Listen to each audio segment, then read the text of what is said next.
이제 새로운 9월 달이 시작이 되었습니다. 아까 처음 찬양 때도 나눈 것처럼 2016년에 3분의 2가 지났습니다.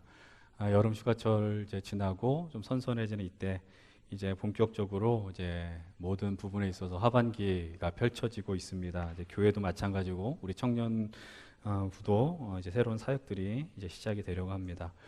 그 즈음에 맞춰서 이제 새로운 말씀 설교 시리즈를 시작을 하려고 합니다. 타이틀은 이렇게 정했습니다. 인생은 의외로 아름답다입니다. 한번 좀 따라 해보셨으면 좋겠습니다. 인생은 의외로 아름답다. 예, 인생은 의외로 아름답다. 예, 역시 아무나 찬양대를 하는 게 아니에요. 눈치들이 없으시군요. 한 번 더 해봅시다. 인생은 의외로 아름답다. 이게 합이 안 맞네요, 오늘 이게 느낌이. 여러분 뭐 나름 좀 의미가 있어 보이는 제목처럼 느껴지십니까? 예, 좀 약간 느낌 있다라고 생각하는 거는 표절이라고 생각하시면 되고, 약간 유치하다 그러면은 이거 제가 목사님이 만들었구나 이렇게 해석하시면 돼요. 그런데 이번 설교 시리즈는 이제 부제가 있습니다. 인생은 의외로 아름답다라는 그 부제는 뭐냐면 시편을 통한 다윗의 마음을 추적하는 것. 시편을 통한 다윗의 마음 추적하기입니다. 그렇습니다. 이번 말씀의 중심 인물은 다윗입니다. 제가 주인공이라는 표현을 쓰려다가 사실은 모든 말씀의 중심, 그것은 우리 예수 그리스도시죠. 예, 주님이십니다. 이번 말씀을 통해서 하나님의 영광과 역사를 드러내기 위해서 사용되어진 인물이 바로 다윗이라는 겁니다. 여러분, 본격적으로 다윗에 대한 이야기를 나누기 전에 여러분들에게 제가 질문을 하나 던지고 시작을 하겠습니다. 오늘 말씀의 제목이 무엇이냐? 바로 인생은 정말 아름다운가입니다. 여러분들 어떻게 생각하십니까? 여러분들 인생이 정말 아름다우십니까? 아름답게 느껴지신다면 왜 아름다우신지, 아니면 왜 아름답지 않다면 왜 아름답게 느껴지지 않느냐라는 것이죠. 이제 앞으로 6번, 7번 정도 이 시리즈 말씀들을 나눌 겁니다. 거의 설교 안의 내용의 어떤 패턴들은 비슷할 것입니다. 우리가 다윗의 인생을 보면서 또 우리의 삶을 보면서 과연 인생이라는 것이 아름다운가? 그러나 결국은 어떻다는 겁니까? 아름답다라는 거예요. 여러분들, 그런데 그냥 아름답다라는 표현보다는 이 큰 제목처럼 의외로 아름다운 것, 그렇게 고백할 수 있게 되더라라는 겁니다. 왜 의외로 아름답다라고 고백을 할까요? 우리가 이 다윗의 삶을 나누게 되면서 그 답의 의미, 그리고 우리도 결국 우리의 삶은 아름답다라고 고백할 수 있게 될 것입니다. 그래서 오늘 이 말씀의 시작은 인생은 정말 아름다운가로 시작을 해서 이제 마지막 설교 제목은 큰 타이틀, 결국 인생은 의외로 아름답다로 마치려고 합니다. 여러분, 이 질문과 답변을 여러분들 경험하시면서 오늘도 하나님의 은혜와 사랑, 우리 또 찬양 통해서 나눈 것처럼 하나님의 은혜의 강가가 우리의 인생 속에서 펼쳐진다는 것을 여러분들이 다 경험하고 고백할 수 있었으면 좋겠어요. 여러분들, 이제 우리가 한번 다윗이라는 인물을 한번 생각해 봤으면 좋겠습니다. 여러분들, 다윗 하면 떠오르는 이미지가 무엇입니까? 여러분, 물론 다윗의 인생 속에서 정말로 치명적인 사건이 하나 있었습니다. 여러분, 그것은 너무나도 유명한 사건이고, 그러나 그럼에도 불구하고 다윗 하면은 우리가 되게 긍정적인 이미지를 많이 떠올리게 됩니다. 다윗을 부각시키고 다윗을 떠올리게 했었던 바로 그 골리앗과의 싸움도 여러분들이 기억을 할 것입니다. 그리고 통일 이스라엘의 기틀을 세웠던 것 역시 다윗이었습니다. 그리고 성경 속에서도 그 누구도 듣지 못한 극찬을 받았던 사람이 바로 다윗이죠. 사도행전 13장에 바나바와 바울이 첫 번째 선교행을 떠나면서 비시디 안디옥에서 복음을 선포합니다. 그들은 복음을 전할 때 반드시 구약의 사건을 하나하나씩 짚어주죠. 그러면서 모세와 다윗과 이런 이야기를 합니다. 그때 다윗에 대해서 바울은 이렇게 이야기를 하죠. 내가 이새의 아들 다윗을 만나니 내 마음에 맞는 사람이라 내 뜻을 이루리라 라고 이야기합니다. 여러분, 이 점 성경에서는 이렇게 표현됐어요. 내 마음에 합한 사람, 그것이 누구냐? 바로 다윗이었다는 겁니다. 그 어떤 사람도 성경 속에서 하나님으로부터 내 마음에 합했다라고 평가받은 사람이 없었다라는 것이죠. 여러분, 그런 다윗을 우리가 기억하면서 이런 질문들을 하죠. 성경 속에서 어떤 인물을 가장 좋아하십니까? 어떤 인물의 삶을 담고 싶습니까? 질문하게 되면 많은 사람들이 다윗을 손꼽습니다. 그리고 다윗은 탁월한 시인이었어요. 150편의 시가 기록되어 있는 시편 가운데 무려 73편의 시가 다윗의 시였습니다. 또한 다윗은 탁월한 음악가였습니다. 이따도 살펴보겠지만 사울 왕이 정신적으로 힘겨워할 때에 다윗은 수금으로 그 음악으로 사울의 그 병을 치료한 것을 우리는 발견할 수 있습니다. 여러분들, 우리 이런 다윗의 삶을 우리가 짧게 언급했습니다. 여러분, 다윗의 삶은 정말 과연 아름답다라고 해도 부족함이 없을 것입니다. 근데 제가 지금 한 이야기가 진실인가요? 그것이 사실인가요? 우리가 오늘 이 다윗의 삶을 조금만 살펴봐도 그것은 진실이 아니라는 것을 금방 발견하게 됩니다. 물론 다윗의 출발은 그 어떤 사람보다도 화려하였습니다. 다윗의 이야기가 기록되어 있는 사무엘서를 한번 우리들이 기억할 수 있길 바랍니다. 사무엘서는 처음에는 이스라엘의 마지막 사사 사무엘의 이야기로부터 말씀이 시작이 됩니다. 그러나 이스라엘이 주변 국가 속에서 살아남기 위해서 한 가지 방법을 선택합니다. 그리고 사무엘을 향하여서 요청합니다. 그것은 바로 왕을 세워달라는 것이죠. 사실 여러분, 이스라엘의 왕은 하나님입니다. 여호와 하나님이시죠. 우리의 왕도 여호와 하나님이십니다. 그러나 그들이 시대가 지나면 지날수록 왕 대신 하나님을 기억하지 않았습니다. 대신 보여지고 있는 실제로 존재하는 권력자를 요구하였습니다. 왜 그런 요구를 하였을까요? 주변 국가를 보니까 우리나라보다 조금 더 잘 사는 것 같습니다. 조금 더 강력한 것 같습니다. 그 이유는 그 나라에 왕이 있기 때문이죠. 그래서 그들이 이스라엘 안에서 사무엘을 향해서 왕을 세워달라고 요청하게 됩니다. 그때 사무엘이 아주 큰 배반감을 느끼게 되죠. 그러나 그때 사무엘을 향해서 하나님이 하시는 말씀이 무엇입니까? 사무엘상 8장 7절을 이렇게 기록하고 있습니다. 여호와께서 사무엘에게 이르시되 백성들이 너에게 한 말을 다 들으라. 이는 그들이 너를 버린 것이 아니라 나를 버렸다라고 이야기하고 계시는 거예요. 그러니까 왕을 세워달라는 것은 사무엘의 지도력을 우습게 평가하는 것이 아니라 바로 이 이스라엘의 왕의 여호와 하나님, 이들은 이제 기억하지 않는다라는 것, 나를 버렸다라고 하나님은 말씀하고 계시는 겁니다. 여러분들, 백성들이 사무엘을 버린 것이 아니라 광야에서 애굽에서 이끌어내셨던 그 하나님을 버렸다 말씀하시죠. 여러분, 그 이후에 세워진 왕이 누구입니까? 바로 이스라엘의 첫 번째 왕 사울이 됩니다. 여러분, 사울 왕이 세워졌을 때 성경은 그의 모습을 이렇게 표현합니다. 건장하다라고 이야기합니다. 용모가 준수했다라고 이야기합니다. 그리고 보통 사람들보다 키가 어깨보다 하나 더 있었다라고 이야기합니다. 초반에 사울의 모습은 또 겸손했습니다. 성경은 그런 것들을 많이 강조합니다. 그러나 그는 왕이 되어서 자신의 위치를 잘 다스리지 못했습니다. 자신이 주관할 수 없는 제사를 주관하려고 했어요. 월권 행위를 했습니다. 그리고 자신의 욕심으로 하나님의 말씀을 거역하게 됩니다. 그 결과 어떤 일이 벌어지느냐? 여러분, 사무엘상 15장 끝부분을 한번 보기를 원합니다. 사무엘상 15장 35절 함께 찾아보도록 하겠습니다. 사무엘상 15장 35절 한 목소리로 읽어보겠습니다. 시작. 사무엘이 죽는 날까지 사울을 다시 가서 보지 아니하였으니 이는 그가 사울을 위하여 슬퍼함이었고 여호와께서는 사울을 이스라엘 왕으로 삼으신 것을 후회하셨다라고 이야기해요. 여러분, 성경에서는 하나님은 후회가 없으신 하나님이라고 명백하게 기록합니다. 그런데 이 부분에서 이렇게 기록됩니다. 내가 사울을 왕을 세운 것을 후회하더라. 이 표현에 대해서 해석이 분분합니다. 그러나 분명한 것은 하나님께서 사울을 통해 이스라엘을 끌고 가겠다는 생각을 내려놓으셨다는 것이죠. 그래서 하나님은 사람을 찾기 시작합니다. 여러분들, 하나님 어떤 분이십니까? 사람을 찾으시는 하나님이십니다. 오늘도 마찬가지입니다. 이 예배에 있는 여러분들을 하나님은 찾고 있다는 것이죠. 그러나 찾는다고 해서 그들이 다 쓰임받느냐? 그렇지는 않습니다. 응답하는 자, 주님과 시선을 맞추는 자들이 주님 앞에 쓰임받게 되는 것이죠. 여러분들, 그 한 사람을 택하게 됐는데 그 사람이 바로 오늘 우리가 이제 앞으로 살펴볼 다윗입니다. 여러분, 다윗의 첫 등장은 골리앗과의 전투가 아니었습니다. 사무엘상 16장 1절을 한번 보십시오. 사무엘을 향해서 이야기합니다. 내가 사울을 버렸다. 이스라엘의 왕이 되지 못하게 하였다. 내가 그를 위해서 언제까지 슬퍼하겠느냐? 그러면서 요청한 것이 무엇입니까? 내가 너를 베들레헴 사람 이새에게로 보내리니 이는 내가 그의 아들 중에서 한 왕을 보았다라고 이야기하고 있어요. 여러분들, 사무엘이 결국 이새의 집, 그 다윗의 가정으로 방문하게 됩니다. 그곳에서 처음 만나게 되는 사람이 누구냐면 바로 엘리압이라는 사람이에요. 엘리압은 그 이새의 첫 번째 아들입니다. 사무엘은 이새의 첫 번째 아들인 엘리압의 모습을 보면서 감탄하는 거예요. 왜 그러냐? 이 겉으로 보이는 모습이 왕의 풍채였다라는 것이죠. 그런데 그때 하나님께서 사무엘을 향하여서 말씀하시는 것이 있습니다.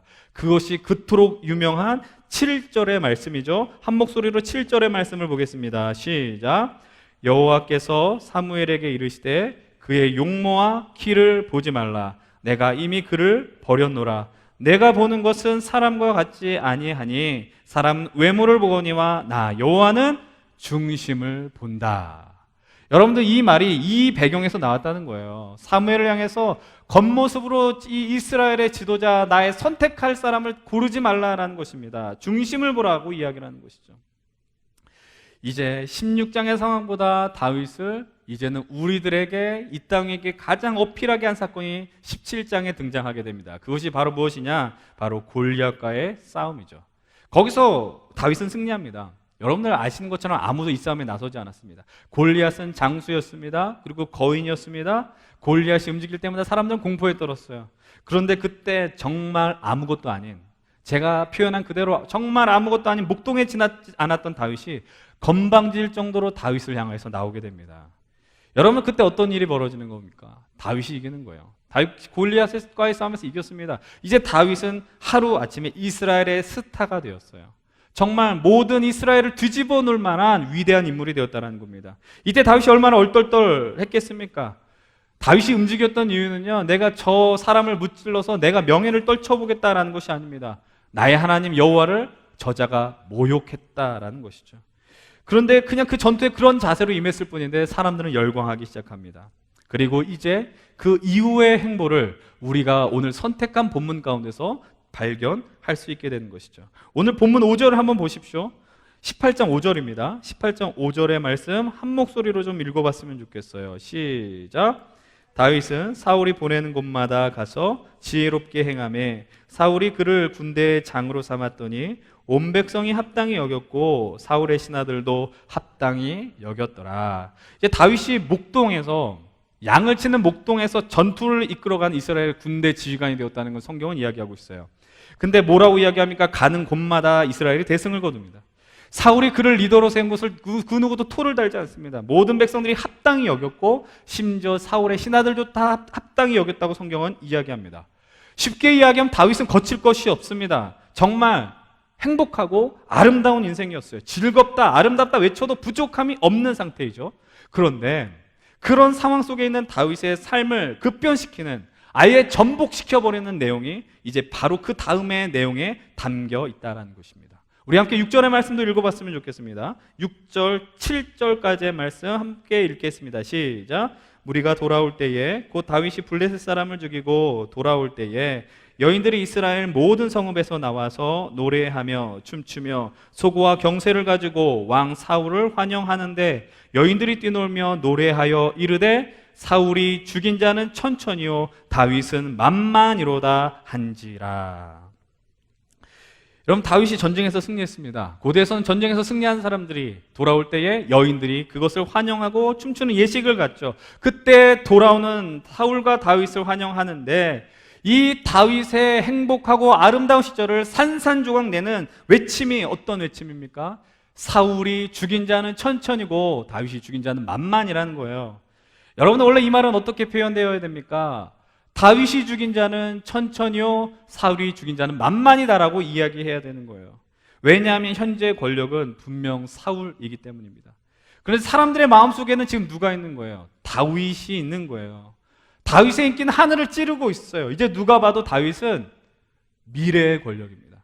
여러분 우리가 살면서 이 뉴스들 보고 정치 뉴스들 보면은 여러분들은 정확하게 표현되어 있지 않지만 미래와 현재가 싸우잖아요. 그런 것들 보이지 않습니까? 지금 이런 상황들이 이 구도 속에서 펼쳐지고 있는 겁니다. 그런데 이 말이 누구의 심기를 건드리는 거예요? 사울의 심기를 건드리고 있는 거예요. 여러분 8절을 보십시오. 뭐라고 이야기를 합니까? 사울이 그 말에 불쾌하여 아주 명확하게 이야기합니다. 저는 이 구절 볼 때마다 뭐 어쩔 수 없는 것이다라고 할 수 있지만 좀 이 여인들이 말을 지혜롭게 했었으면 좋았을 때 그런 생각들을 많이 해요.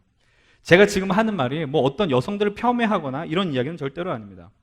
제가 이제 이 말씀 시리즈를 마치고 한 번, 두 번 나누고 싶은 말씀 주제가 있어요. 바로 말에 대한 이야기예요. 언어에 대한 이야기거든요.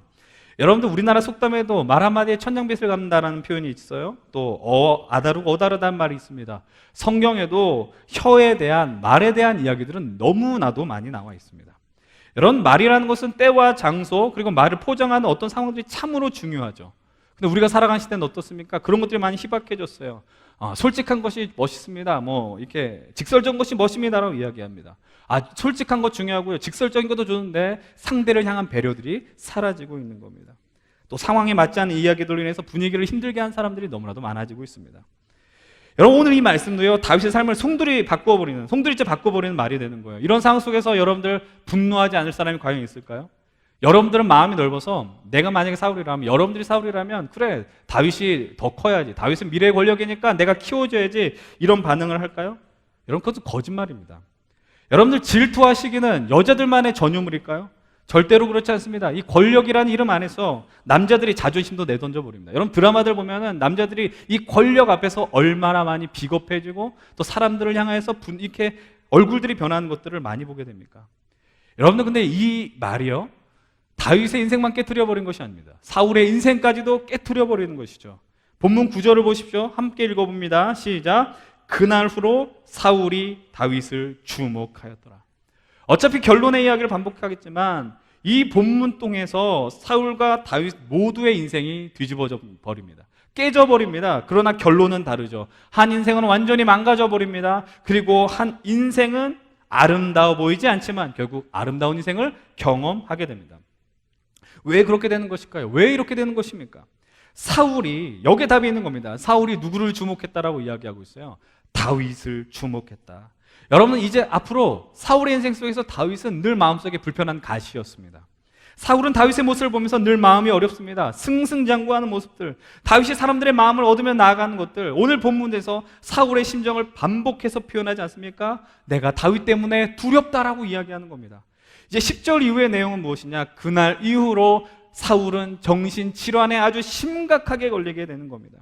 정신병이 생기는 거예요. 그래서 다윗이 옆에서 수금으로 연주하며 사울의 마음을 다스립니다. 그때 어떤 마음을 먹습니까? 다윗을 죽이겠다라는 겁니다. 수금을 연주하는 다윗을 향해서 그 옆에 있는 창을 집어 던져버립니다. 한 번에 그치지 않습니다. 2차례에 걸쳐서 집어 던지는 것이죠.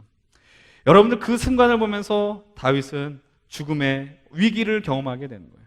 그런 것만이 아닙니다. 그 다윗이 죽지 않은 것을 보면서 사울이 한 가지를 보게 됩니다. 12절의 말씀입니다. 12절 함께 읽겠습니다. 시작.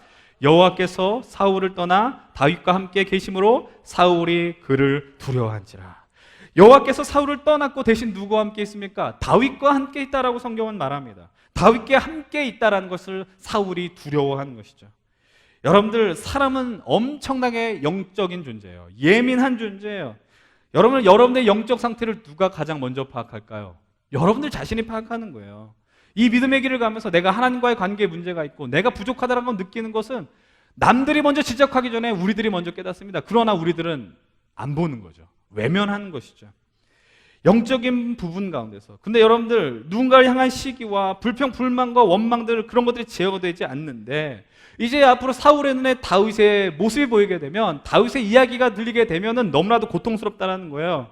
그래서 그를 천부장으로 세웁니다. 멀리 보내고 싶지만 그럴 수는 없고, 그래서 천부장으로 세워서 사람들의 안전을 책임지게 하죠. 그런데 그때도 다윗이 탁월한 리더십을 발휘하게 됩니다. 그래서 15절은 이렇게 기록하고 있습니다. 사울은 다윗이 크게 지혜롭게 행함을 보고 그를 두려워하였으나. 사울은 다윗이 크게 지혜롭게 행하면 행할수록 두려워합니다. 그러나 사람들은 다윗을 바라보고 사랑한다라고 성경은 기록하고 있는 것이죠. 여러분, 이제 이후에 다윗의 인생은 어떻게 됩니까? 사울의 추격을 경험합니다.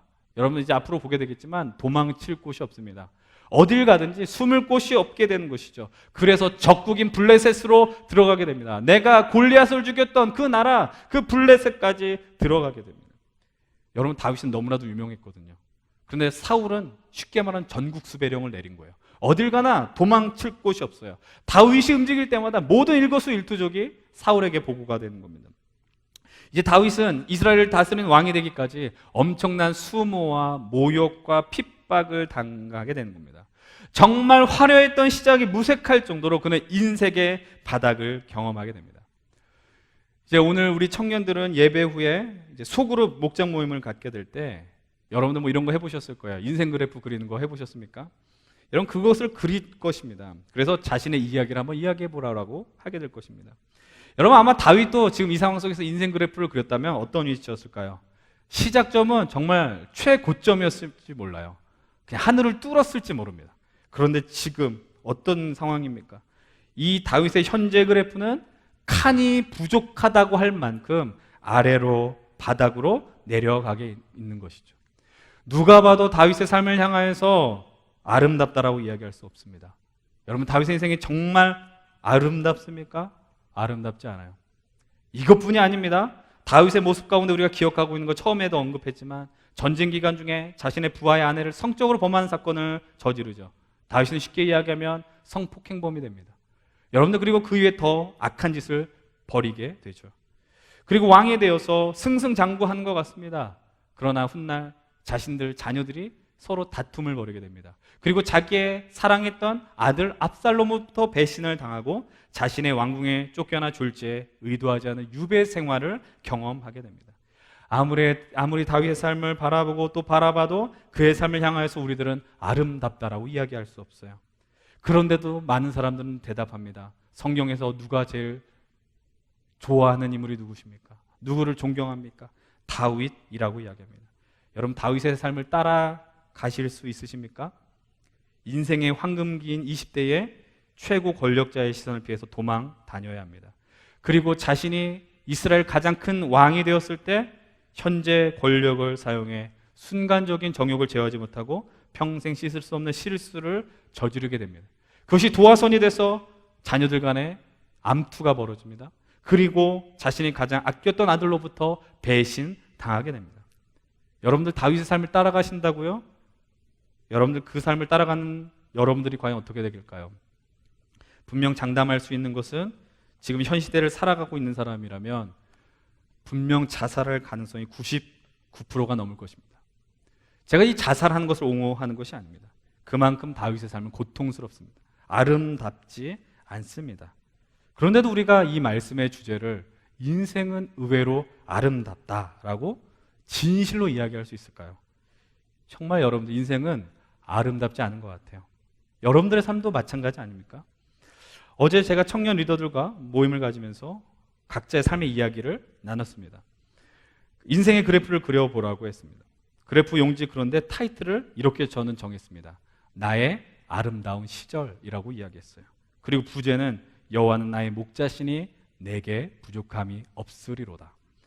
여러분들 그런데 인생 그래프를 그릴 때 여러분들 아름다운 시절만 그리는 사람은 없습니다.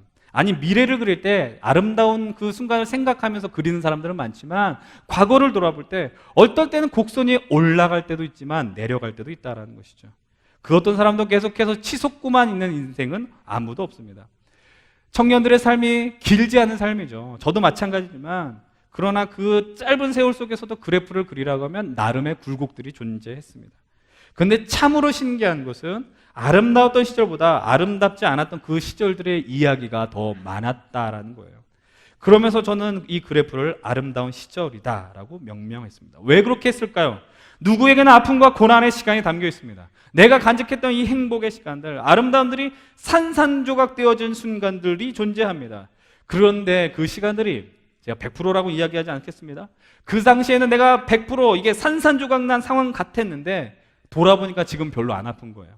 심지어는 왜 아팠지라는 생각을 하게 되는 것입니다. 그러면 이런 상황들을 그래 시간이 그냥 해결해 주는 거라고 해석할 수 있겠습니까? 물론 그럴 수 있지만 우리들은 다르게 표현해야죠. 우리들은 다르지 않습니까? 여러분들 그리스도인들은 알아요. 무엇을 압니까? 그 그래프가 저점을 찍었던 그 순간에 정말 땅을 뚫고 바닥을 쳤던 그 순간에 자존감이 바닥에 쳤던 그 순간에도 하나님이 나와 함께 하셨고 나를 지켜주셨으며 인도하셨던 순간이라는 것을 우리들은 담대하게 고백할 수 있는 거예요. 그것을 고백하지 않는다면 우리 이 자리에 있을 수 없는 것입니다. 그리고 그 은혜 순간을 훗날 나누게 될 때 우리는 그것을 이렇게 표현할 수 있어요. 간증거리라고 이야기할 수 있습니다. 물론 여전히 우리의 인생 속에서 과거에 해결되지 않았던 상처와 아픔들이 있는 사람들이 있습니다. 그러나 제가 여러분들에게 자신 있게 명확하게 이야기할 수 있는 것은 그 과거의 지난 날들의 이야기들이 오늘 나를 형성시키는 아주 중요한 토양이 되었다는 사실입니다. 그 아팠던 순간들, 절박했던 그 순간들, 그때 나는 하나님을 만났습니다. 하나님을 향한 더 시선을 모았습니다. 나의 믿음이 더 성장하였고 내 믿음이 성숙할 수 있었던 기회였습니다. 그래서 믿음의 길을 걸어간 사람들에게 필요한 태도는 무엇이냐? 그 과거의 아픔과 고통과 깨어짐들이 오늘의 시선으로 그리고 나의 믿음으로 그것들을 온전하게 해석할 수 있는 능력이 있어야 된다는 거예요. 그래서 믿음은 뭐라고 표현합니까? 해석이라고 이야기를 하는 겁니다.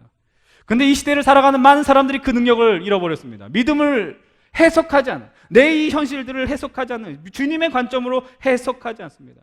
과거는 아픔이고 잊어버리고 버려야 될 것이다 라고 생각합니다. 부정적인 이야기들 뱉습니다. 비판적인 이야기들 합니다. 그것이 마치 사명인 것처럼 이야기하죠. 근데 그것이 아닙니다. 하나님께서 여러분들의 삶을 책임져 주셨고 붙들어 주셨고 인도하셨다는 걸 여러분 믿는다면 우리가 고백할 수 있는 거 오늘 이 인생은 끝이 아니라는 거잖아요. 내일이 있잖아요. 1년 뒤가 있잖아요. 여러분들이 지금 힘들고 어려운 순간에 있을지라도 오늘 마지막 날은 아니란 사실이에요. 여러분 솔직히 말해서 고난과 고통 속에 있는 사람들은요 비교 우위 이렇게 뭐 분석할 수 없어요. 내게 가장 아파요. 그럴 수밖에 없어요. 여러분 대표적인 예가 뭡니까? 여러분 신체 건장한 남성들이라면 어딜 다 다녀옵니까? 군대를 다 다녀온단 말이에요. 군대 안에도 다양한 역할들이 있습니다. 보직이라고 표현합니다. 근무 형태도 다르고요. 여러분들 근데 남자들은 더 힘들었던 곳에 있었다고 서로 자신을 과시합니다. 그러니까 뭐 PX 뭐라고 그럽니까? 요즘 충성마트라고 그러는 것 같은데 PX 병도 힘들다고 그래요. 나 물건 정리하는 거 힘들었다고 그래요. 바코드 찍는 거 힘들었다고 이야기해요. 여러분들 누구나 자기가 있는 곳이 가장 힘들어요. 남들은 부러워하는 그것도 힘들다라고 이야기합니다. 그렇게 여러분들 우리가 명심해야 될 것은 무엇입니까? 다른 이의 상처와 아픔들을요 너무나도 손쉽게 야, 그 정도는 이겨낼 수 있어라고 이야기할 수 없다라는 거예요. 시련의 아픔을 겪고 있는 친구한테 위로한답시고 야, 세상에 걔만 여자냐 이런 말을 던질 수 없다라는 거예요. 여러분들 기억하십시오. 누구도 고난의 순간을 아름답다라고 이야기하는 사람은 존재하지 않아요.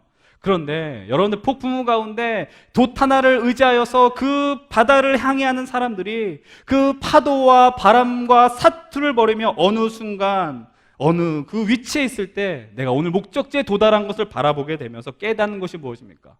그 파도와 바람이 나를 오늘 이 목적지에 도달하게 했구나라는 것을 알게 해주었다라는 것이죠. 그것을 우리는 믿음의 관점으로 해석한다라고 표현하는 거예요. 여러분 다윗의 인생이 대부분이 폭풍이었어요. 고난, 아픔들 어쩌면 저럴 수 있을까? 근데 여러분 성경에 많은 사람들이 다 이랬습니다. 폭풍 속에 있었어요. 그런 걸 알면 여러분 아마 신앙을 떠날 사람들이 상당히 많이 있을 겁니다. 나는 예수 믿고 산다는 것이 취업이 잘 되고 결혼 잘하는 것이라고 생각하는데 그게 아니라는 거예요. 다윗과 같이 고난을 상징한 대표적인 인물이 누구예요? 요셉이잖아요. 정말 신기하지 않습니까? 누구를 닮고 싶습니까? 누구를 존경합니까? 제 1번과 2번 다윗과 요셉입니다. 근데 그의 삶을 따라 살아가십시오. 그 인생처럼 사십시오라고 하면은 아니 그렇게 살면 안 됩니다. 그렇게 살아가서는 안 됩니다. 그럼 우리는 다 죽기 때문이죠. 근데 여러분들 우리는 죽을 것 같은데 다윗과 요셉은 살았습니다. 심지어 다윗은 성경 안에서 하나님의 마음에 합하다라는 어마어마한 칭호를 누리게 됩니다. 도대체 무엇이 이를 이렇게 오게 했을까요? 아까 제가 말씀드렸어요. 믿음은 해석이다라는 표현을 했는데 어떻게 하면 이런 아름다운 해석을 할 수 있게 되냐라는 것입니다. 지금 이 시점에서 제가 유진 피터슨이 쓴 다윗에 대한 이야기를 쓴 다윗 현실의 뿌리 박은 영성이라는 책의 일부분을 잠깐 소개하려고 합니다.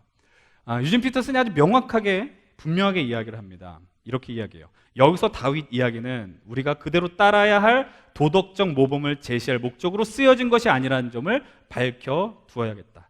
다윗은 우리가 그 행동을 본받고 싶은 사람이 못 된다라고 이야기해요. 정말 솔직한 고백이에요. 그러면서 이렇게 이야기합니다.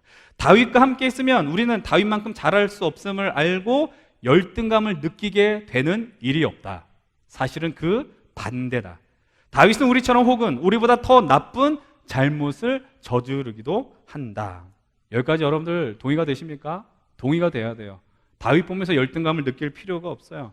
다윗보다 우리가 더 도덕적으로는 부족함이 없어 보입니다. 그런데 이 안에서 유진 피터슨이 아주 중요한 이야기를 합니다. 그러나 그 가운데서 그는 결코 하나님을 떠나지 않는 사람, 결코 하나님에게서 벗어나지 않는 사람이다. 잘 들으라. 다윗의 삶은 이상적인 삶이 아니라 사실 그대로의 삶이다라고 이야기하고 있어요. 쉽게 말하면 다윗을 통해서 우리가 그래 우리 다윗 통해서 도덕적으로 옳은 사람이 될 거야를 발견하는 게 아니라 그래 이것이 인간의 삶이야라는 것을 발견한다는 거예요. 이것이 진실되고 정직한 삶이야라는 것을 발견하게 되는 거예요. 그래서 그는 이렇게 표현합니다. 다윗이야말로 하나님에 관해서 아무것도 놓치지 않는 사람이었다. 하나님에 관해서는 아무것도 놓치지 않았던 사람이 다윗이었다라는 겁니다.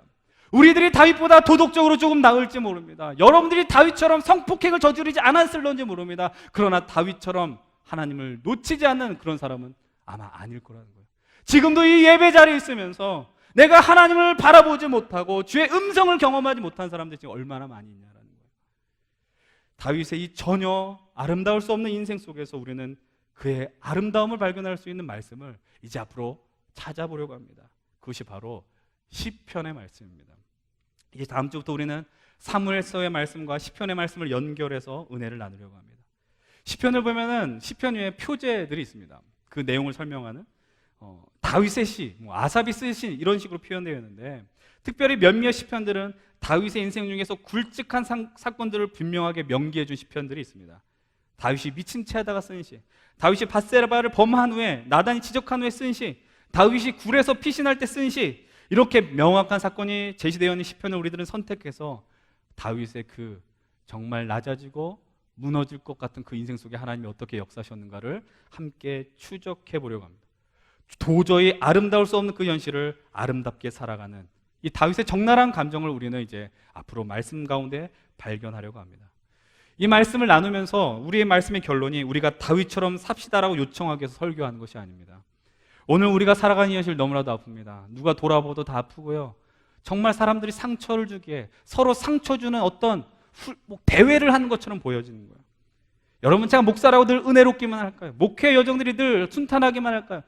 해가 지날수록 점점 어렵더라고요. 하루하루 지날수록 정말 하나님 나에게 왜 이러십니까? 라는 고백이 나오게 하더라라는 것이죠. 늘 낙심시키는 상황들, 좌절시키는 상황들, 그것이 경험되어지는 것인데, 그러나 이 말씀을 준비하면서 제 안에서 기대하는 것들이 있습니다.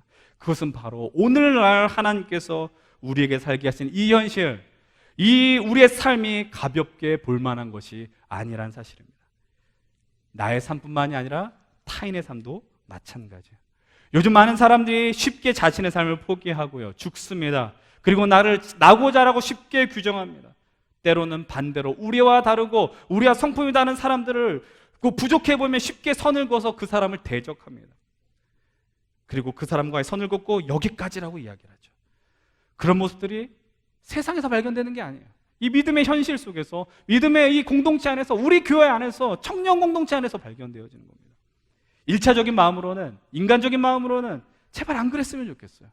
그러나 좀 더 영적인 그리고 믿음의 도전을 하자면 우리들이 앞으로 시편의 이야기를 나누면서 오늘 이런 현실 속에서 우리가 어떠한 태도를 취할 것인가 여러분 고민할 수 있었으면 좋겠어요. 그냥 감정이 움직이는 대로 세상은 이야기합니다. 네 감정에 충실해라. 아닙니다. 하나님의 마음을 따라 움직이는 것이죠. 다윗이 자신의 감정에 충실하였지만 그것은 하나님 앞에만 이야기한 거예요. 하나님의 마음을 붙들 수 있는 그런 인생들. 여러분, 유진 피터슨이 얼마나 진실되게 썼어요. 다윗을 통해서 우리가 열등감을 느낄 일이 없지만 그러나 하나님을 놓치지 않으려고 하는, 하나님에서 벗어나지 않으려고 하는 그 삶이 다윗의 인생을 아름답게 만드는 원동력이었다는 사실을 여러분 기억하셔야 됩니다. 이제 오늘 아마 삶을 나누는 것이 두려운 분들이 있을지 모릅니다. 인생 그래프를 그리면서 내 이야기하는 걸 두려워하는 사람들, 그것이 고통스러운 사람들이 분명히 있을지 모릅니다. 과거의 이야기를 꺼내는 것이 두려운 사람들이 있을지 모릅니다. 다 이야기하지 마십시오. 그러나 그 시간들이, 그 아픔의 시간들이, 고통의 순간들이 오늘 여러분들을 있게 한 시간임을 여러분 그것은 부인할 수 없어요. 그리고 여러분들을 향해서 제가 분명히 나누고 이야기하고 싶은 것이 있습니다. 여러분들의 인생은, 그리고 여러분들은 이미 충분히 아름답다라는 것입니다. 여러분의 눈코입이 예뻐서가 아름다운 게 아닙니다. 하나님께서 우리의 삶을 그렇게 설계하셨습니다. 이제 다윗의 현실 속에서 어떻게 그분을 놓치지 않고 어떻게 벗어나지 않으려고 하였는가를 발견하며 우리의 삶이 진실로 아름답다 고백할 수 있는, 우리 스스로를 보면서 그렇게 인정할 수 있는 저와 여러분들 되기를 주의 이름을 간절히 축원드립니다. 기도하겠습니다.